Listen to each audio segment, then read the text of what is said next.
E o julgamento de Débora Rodrigues dos Santos, acusada de ter manchado de batom a estátua da Justiça com a frase "perdeu Mané", foi suspenso nesta segunda-feira depois de um pedido de vista do ministro do Supremo, Luiz Fux. O magistrado indicou aos colegas que vai estudar melhor o caso para verificar as circunstâncias dos crimes que foram atribuídos à mulher pela Procuradoria-Geral da República.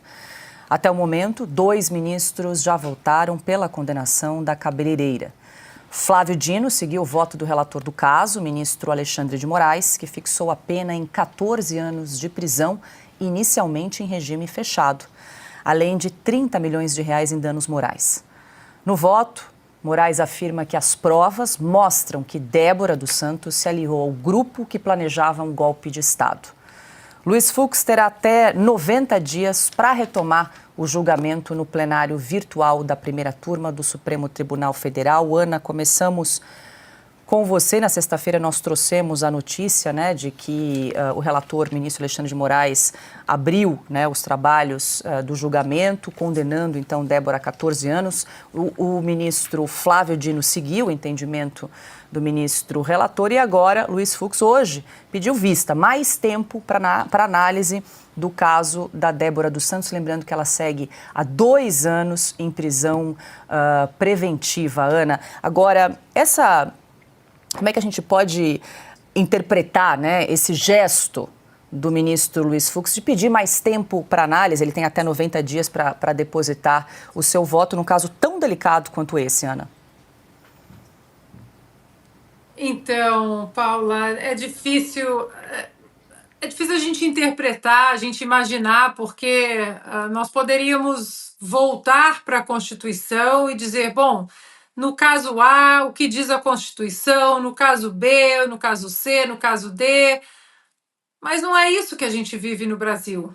No caso A, a Constituição diz A e o Supremo faz B, e assim por diante. Então, nós não temos parâmetro, Paula. Eu fui até o perfil do nosso querido amigo, colaborador aqui, está sempre aqui com a gente também, o professor André Marcília, para ver o que eles têm para dizer, os juristas, os advogados, os professores de direito, os constitucionalistas, porque se até alguns deles não conseguem entender esse emaranhado todo, esse desrespeito todo à nossa Constituição, cometido por essa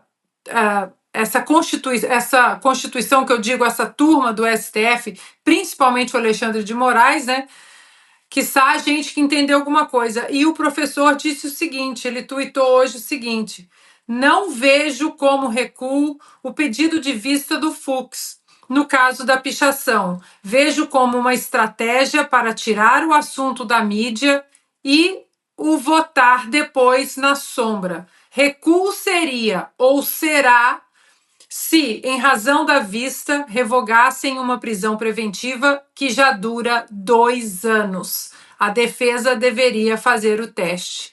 Então, Paula, a gente tem que aguardar. Em um outro post, o professor André Marcília diz o seguinte: Fux pede vista no caso da pichação da estátua e adia julgamento. Mas ela, a Débora, segue presa. A prisão preventiva prevista no artigo 312 do Código Penal serve para garantir a ordem e evitar risco a investigações. Nada que justifique a prisão dela. Prolongar por 2 anos a prisão e agora ter que aguardar o retorno de Fux é uma clara ilegalidade, uma óbvia ofensa ao princípio constitucional da duração razoável do processo. Então, Paula, continuamos no escuro, porque, é uma atrocidade muito grande e o mais terrível é você olhar nas redes sociais durante o final de semana as pessoas comemorando isso, 14 anos de prisão por um batom, perdeu o Mané, Enfim, rezar, Paula, e pedir para que alguma luz, algum resquício de humanidade apareça na cabeça desses ministros, porque Alexandre de Moraes já não tem mais, Flávio Dino tampouco.